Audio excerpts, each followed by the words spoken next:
Union executive and state executive को हम साथ में लेकर चल रहे हैं। यूनियन एग्जीक्यूटिव में कौन लोग आते हैं, जैसे कि president of India, vice president of India, prime minister, council of ministers. और स्टेट एग्जीक्यूटिव में कौन आता है, governor, chief minister, state council of ministers. तो ये सभी चीज़ों को मैं साथ में लेके चल रही हूँ। जब हमने प्रेसिडेंट पढ़ा था तो हमने गवर्नर पढ़ा था, आज हम प्राइम मिनिस्टर पढ़ेंगे, तो इनके साथ हम स्टेट के चीफ मिनिस्टर को भी पढ़ेंगे एंड काउंसिल ऑफ मिनिस्टर्स हम पढ़ेंगे सेंटर के, एंड देन स्टेट के भी काउंसिल ऑफ मिनिस्टर्स को हम साथ में लेके चलेंगे, सो दैट आपके माइंड में क्लैरिटी आती जाएगी कि क्या डिफरेंसेस हैं और क्या सिमिलैरिटीज़ हैं। तो अभी जो हमारा पहला टॉपिक होने वाला है वो होगा प्राइम मिनिस्टर ऑफ इंडिया। मेरा नाम है Sheetal Rajput, welcome to JK exam cracker. देखो, सबसे पहले है, is prime minister of India elected or appointed. जैसे हमने प्रेसिडेंट को देखा था, क्या वो इलेक्टेड थे या अपॉइंटेड थे, तो प्रेसिडेंट जो थे वो इलेक्टेड थे, इनडायरेक्टली इलेक्टेड थे।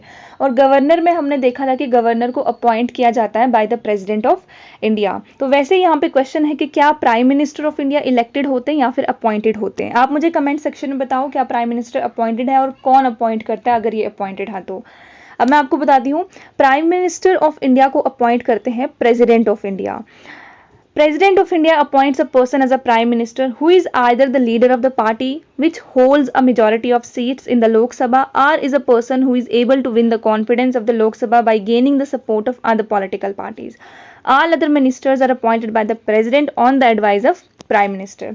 अगर कोई सिंगल पार्टी है, अगर किसी ने सिंगल पार्टी, अगर कोई भी सिंगल पार्टी ने मेजॉरिटी वोट्स हासिल किए हैं तो उनके जो लीडर होंगे उनको president of India as a prime minister choose करते हैं। या फिर अगर कोई कोलैबोरेट करके कोalition गवर्नमेंट बना के आना चाहते हैं तो उस केस में जो भी पार्टी को सबसे ज़्यादा वोट होंगे उसके लीडर को president of India prime minister बनाते हैं। और इसके बाद जो बाकी मिनिस्टर्स होंगे, काउंसिल ऑफ मिनिस्टर्स, उनको कैसे अपॉइंट करते हैं प्रेसिडेंट, उनको अपॉइंट करते हैं on the advice of prime minister. Prime minister advice करते हैं कि मेरी जो सेना है जो भारत को चलाएगी उसमें कौन कौन लोग शामिल होंगे, ये प्राइम मिनिस्टर एडवाइस करेंगे प्रेसिडेंट ऑफ इंडिया को।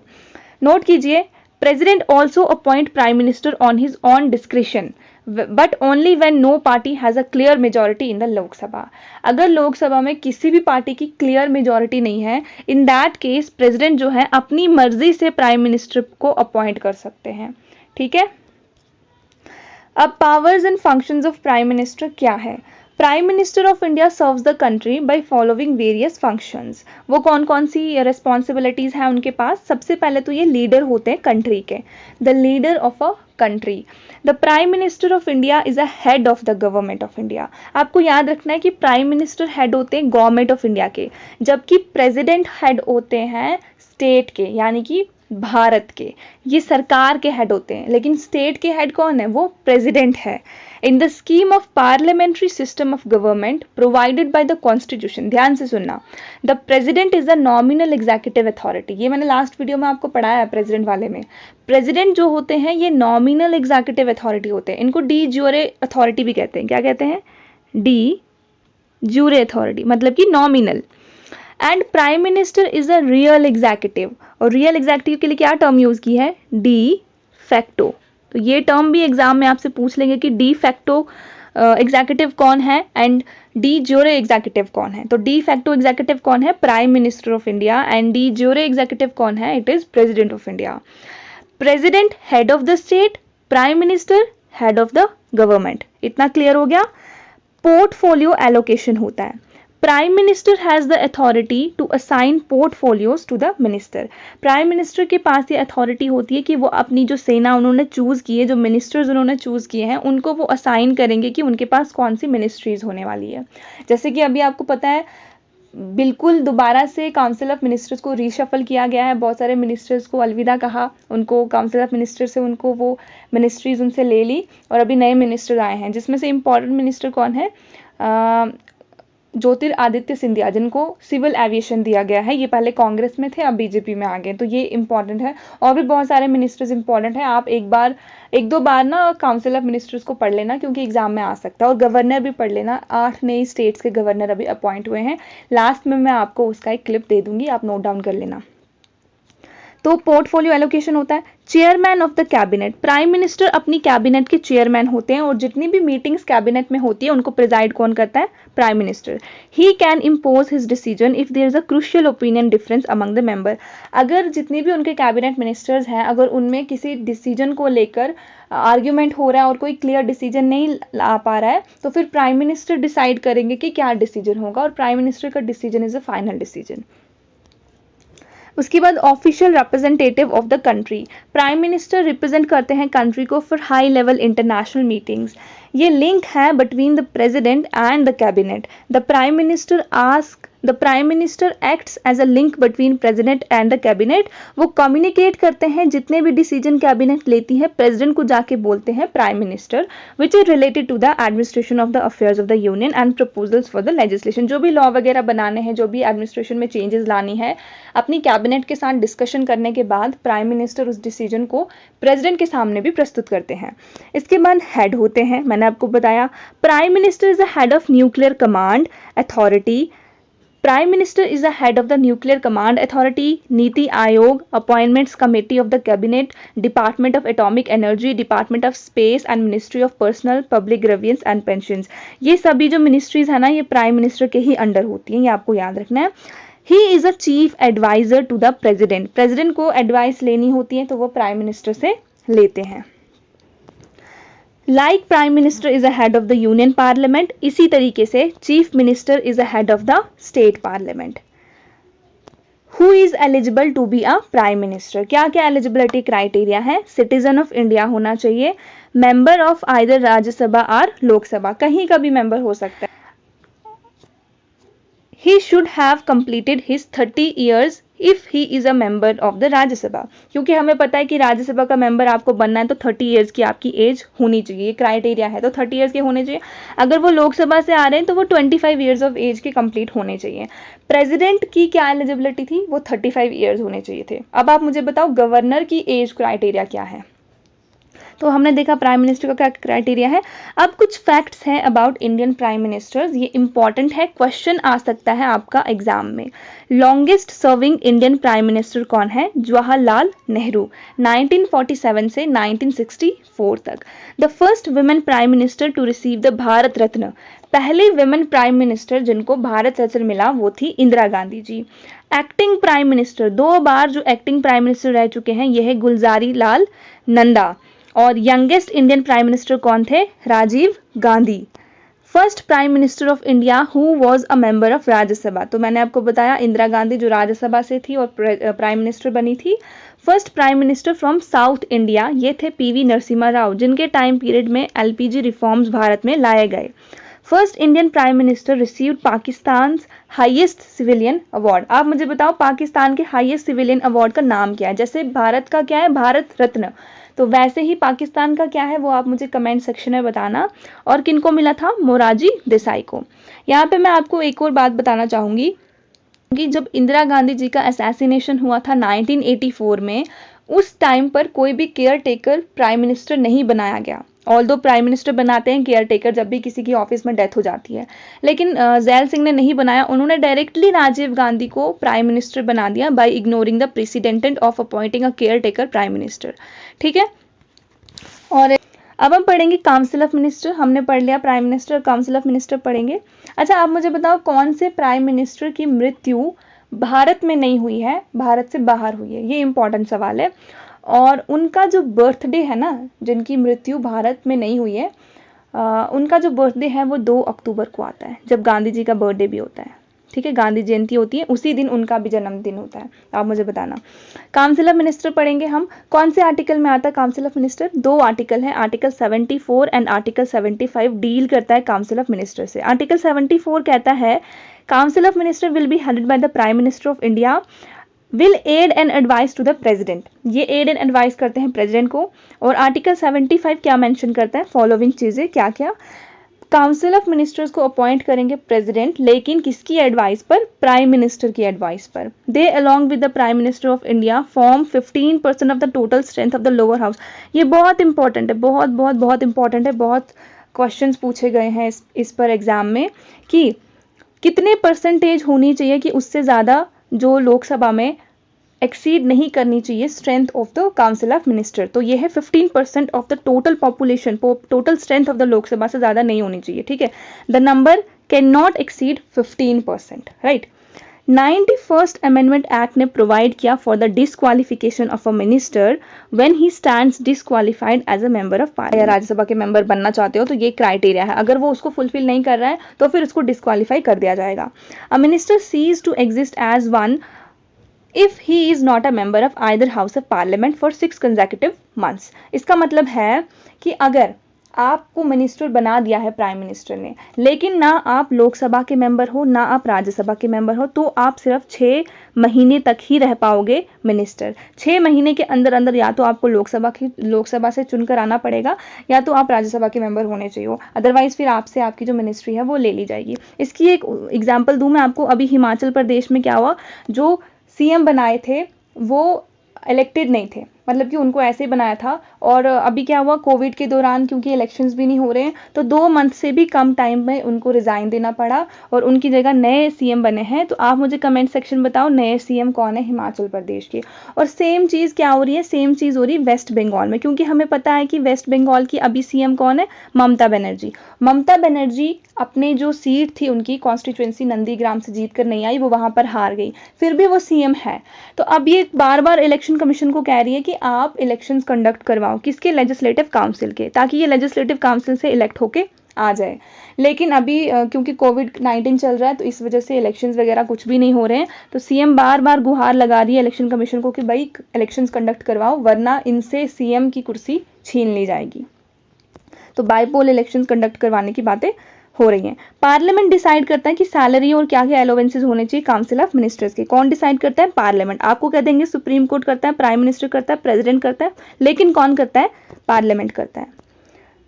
अब बताइए क्या एडवाइस जो काउंसिल ऑफ मिनिस्टर्स देते हैं प्रेसिडेंट को ये बाइंडिंग होती है? तो यस, ये बाइंडिंग होती है, बिल्कुल बाइंडिंग होती है। पहले बाइंडिंग नहीं होती थी, लेकिन 42nd अमेंडमेंट एक्ट ऑफ 1976 और 44th अमेंडमेंट एक्ट ऑफ 1978 ने इसको कंपलसरी कर दिया था। The acts also mention that advice given by the council of minister, इनको कोर्ट भी कोई इंक्वायरी नहीं कर सकता है। जो एडवाइस काउंसिल ऑफ मिनिस्टर्स देंगे प्रेसिडेंट को, कोर्ट भी इसमें इंटरफेयर नहीं करेगा। अब हम पढ़ते हैं चीफ मिनिस्टर के बारे में। As a real executive authority the chief minister is called the head of the government of the state. ठीक है, head of the government of the state. He is assisted by his council of ministers who are a part of state executive along with governor and advocate general of state। अब chief minister को कौन assist करता है, council of ministers assist करते हैं, जो कि state executive का पार्ट है। स्टेट एग्जीक्यूटिव कौन से पार्ट में आता है, पार्ट 6 में। यूनियन एग्जीक्यूटिव कौन से पार्ट में आता है, पार्ट 5 में। तो गवर्नर के साथ advocate general of state. Similar to prime minister जो कि गवर्नमेंट एट द सेंटर के हेड होते हैं, वैसे ही chief minister government at the state level के हेड होते हैं। चलिए, who is called a chief minister. अब चीफ मिनिस्टर किसको कहेंगे हम, चीफ मिनिस्टर कौन होगा, head of the state government होगा। While the governor is a nominal executive of the state while the governor is a nominal executive of the state government, the person who become the chief minister ये real executive of the government of state होते हैं। ठीक है, जैसे हमने president का देखा, president कौन है, नॉमिनल एग्जीक्यूटिव होते हैं, ये नॉमिनल एग्जीक्यूटिव अथॉरिटी होता है प्रेसिडेंट। वैसे ही गवर्नर होता है nominal executive of the state, लेकिन चीफ मिनिस्टर होता है real executive of the government in the state. वैसे ही प्राइम मिनिस्टर होता है real executive of the head of the government. Real executive को डी फैक्टो एग्जीक्यूटिव भी कहते हैं, ये मैंने आपको पहले भी बताया प्राइम मिनिस्टर के केस में। तो सीएम के केस में भी क्या कहेंगे, डी फैक्टो एग्जीक्यूटिव कहेंगे। और डी ज्यूरे एग्जीक्यूटिव किसको कहेंगे, गवर्नर को कहेंगे। How is a chief minister appointed, just like the prime minister, provision of whose appointment are not mentioned in the Indian constitution, chief minister's appointment particular are not mentioned in the constitution। Prime minister का भी जो appointment है वो संविधान में mention नहीं है। हम क्या करते हैं, यूजुअली जो लार्जेस्ट पार्टी होती है उसके हेड को अपॉइंट कर लेते हैं प्राइम मिनिस्टर। ठीक है, वैसे ही चीफ मिनिस्टर का भी मेंशन नहीं है कि कैसे इसको अपॉइंट करना है, लेकिन आर्टिकल 164 क्या कहता है कि गवर्नर अपॉइंट करते हैं चीफ मिनिस्टर को, बस इतना। वैसे ही प्राइम मिनिस्टर, प्रेसिडेंट अपॉइंट करते हैं प्राइम मिनिस्टर को, इतना ही लिखा है इसमें। However, governor cannot appoint any random person as a chief minister but has to follow a provision. तो किसी को भी chief minister नहीं बना सकते हैं गवर्नर, उनको कोई provision को follow करना है. Leader of the party that has got the majority share of votes in the assembly elections is appointed as a chief minister of the state. वो पार्टी के लीडर को आप बना सकते हो चीफ मिनिस्टर जिसको मेजॉरिटी शेयर ऑफ वोट्स मिले होंगे असेंबली के इलेक्शंस में. आप मुझे बताइए, जब जेएनके का जो रीऑर्गेनाइजेशन एक्ट आया, या फिर मैं कहूँ जब जेएनके में 370 और 35A को एब्रोगेट किया गया, उस टाइम पर यहाँ के गवर्नर कौन थे? ये इंपॉर्टेंट क्वेश्चन है, तो आप मुझे बताओ.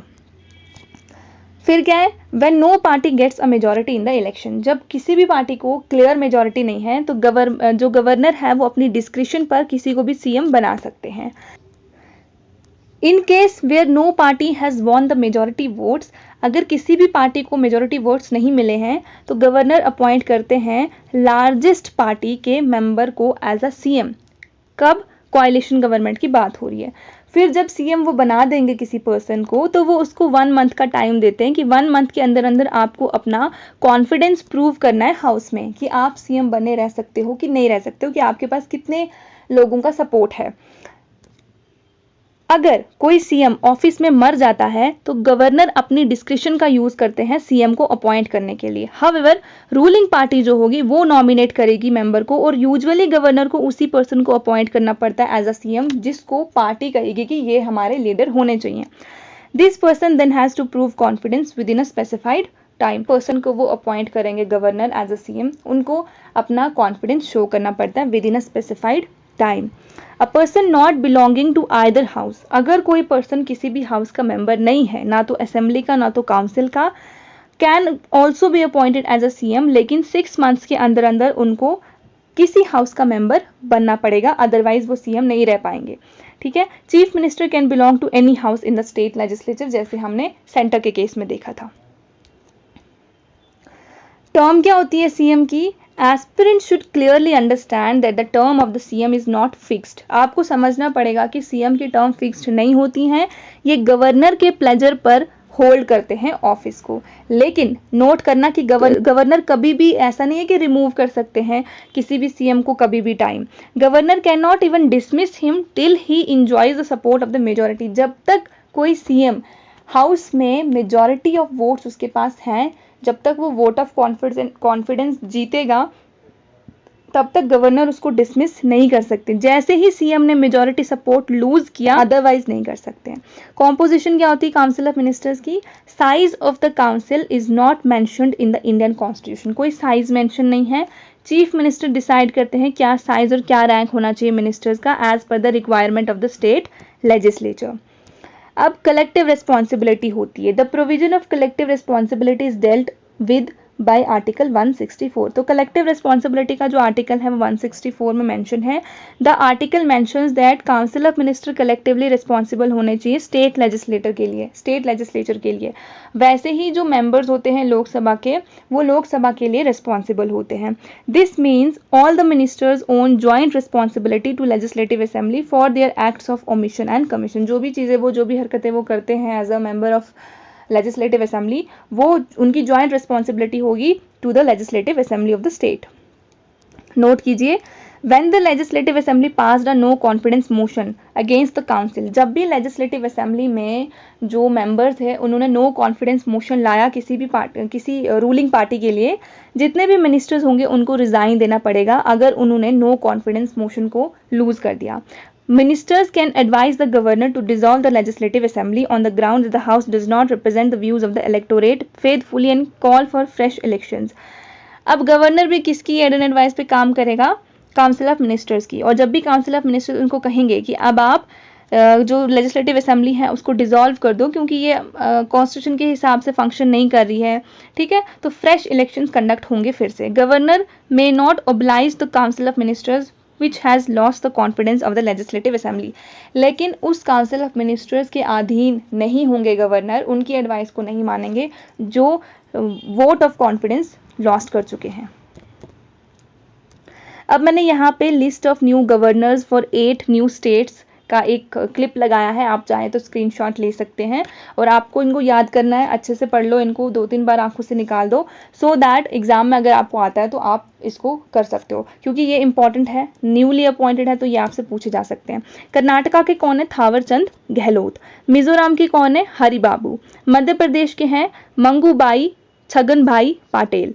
हिमाचल प्रदेश के हैं राजेंद्र विश्वनाथ। गोवा के हैं PS श्रीधरन पिल्लई। त्रिपुरा के हैं सत्यदेव नारायण आर्य। हरियाणा के हैं बंडारू दत्तात्रेय। झारखंड के हैं रमेश बाइस। तो ये 8 गवर्नर हैं, आपको इनको याद करना है। साथ में जो न्यू मिनिस्टर्स अपॉइंट किए हैं उनको भी आपको याद करना होगा। अब हम देख लेते हैं कि मैंने जो आपसे अभी क्वेश्चन पूछे हैं उनके क्या आंसर्स हैं। सबसे पहले मैंने आपसे पूछा कि गवर्नर की क्वालिफिकेशन एलिजिबिलिटी क्राइटेरिया क्या है? एज एलिजिबिलिटी, ये है 35 ईयर्स ऑफ एज। प्रेसिडेंट की भी सेम है, गवर्नर की भी सेम है, और ये article 157 of the Indian constitution में बताया गया है। सिटीजन ऑफ इंडिया होना चाहिए, ये हमें पता है। सेकंड क्वेश्चन मैंने आपसे पूछा उत्तराखंड के सीएम कौन है? आई एम सॉरी, मैंने शायद वीडियो में आपको हिमाचल के सीएम का जिक्र कर दिया है, लेकिन ये उत्तराखंड के सीएम है। पहले त्रिवेंद्र सिंह रावत थे, इन्होंने रिजाइन दिया, इनको हटाकर तीरथ सिंह रावत को लाया गया, इन्होंने भी रिजाइन दे दिया। एंड देन अभी के जो सीएम हैं वो हैं पुष्कर सिंह धामी। इसके बाद बाई कैमरल लेजिस्लेचर, तो कौन कौन सी स्टेट्स में बाई कैमरल लेजिस्लेचर है? By cameral Andhra Pradesh, Bihar, Karnataka, Maharashtra, Telangana, Uttar Pradesh, in states में बाई कैमरल लेजिस्लेचर है। और अभी यूटीज में हम बात करें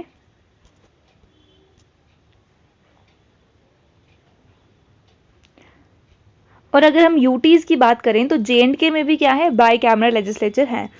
अब मुझे बताओ आंध्र प्रदेश की कैपिटल क्या है? बिहार, कर्नाटक, महाराष्ट्र, तेलंगाना और यूपी, इन सभी की कैपिटल्स के बारे में मुझे कमेंट सेक्शन में बताओ। फिर मैंने आपसे पूछा होगा इलेक्शन कमिश्नर ऑफ इंडिया कौन है? तो ये आर्टिकल 324 में आता है commissioner of India. Shri Sushil Chandra जो हैं, इन्होंने अभी 13 अप्रैल 2021 से चार्ज लिया है इलेक्शन कमिश्नर का, और इन्होंने किसको रिप्लेस किया है? सुनील अरोड़ा का, जो पहले चीफ इलेक्शन कमीशन थे। इसके बाद मैंने यहाँ पर एक स्लाइड लगाई है मिलिट्री एक्सरसाइजेज विद इंडिया, ये मुझे इंपॉर्टेंट लगा, आई थॉट मैं आपके साथ शेयर कर देती हूँ, ऑल्दो ये मेरा पार्ट नहीं है फिर भी। संप्रीति एक्सरसाइज बांग्लादेश के साथ होती है। हैंड इन हैंड एक्सरसाइज हम चाइना के साथ करते हैं। शक्ति और वरुण एक्सरसाइज हमारी फ्रांस के साथ होती है। गरुड़ शक्ति हमारी इंडोनेशिया के साथ होती है। खंजर हमारी किर्गिस्तान के साथ एक्सरसाइज होती है। इक्वेरियन हमारी मालदीव्स के साथ एक्सरसाइज होती है। इम्बेक्स हमारी म्यांमार के साथ एक्सरसाइज होती है। सूर्य किरण नेपाल के साथ मिलिट्री एक्सरसाइज है। इंद्र हमारी रशिया के साथ मिलिट्री एक्सरसाइज है। और मित्र शक्ति हमारी श्रीलंका के साथ एक्सरसाइज है। मित्र शक्ति, इंद्र, खंजर, गरुड़ शक्ति, शक्ति Varun, Sampriti, hand in hand, ये सभी सवाल पुराने बहुत सारे एग्जाम से पूछे गए हैं और ये इंपॉर्टेंट होते हैं, चाहे आप कोई भी एग्जाम दे रहे हो, स्पेशली जब आप बेल्ट फोर्स के एग्जाम देते हो तो वहाँ पर ये वाले जो एक्सरसाइजेज वगैरह है ये इंपॉर्टेंट होती है, पूछी जाती है।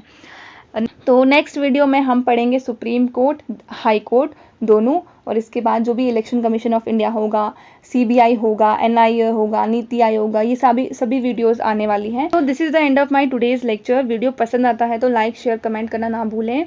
नेक्स्ट वीडियो मेरा जल्द आएगा। Till then stay tuned, stay safe.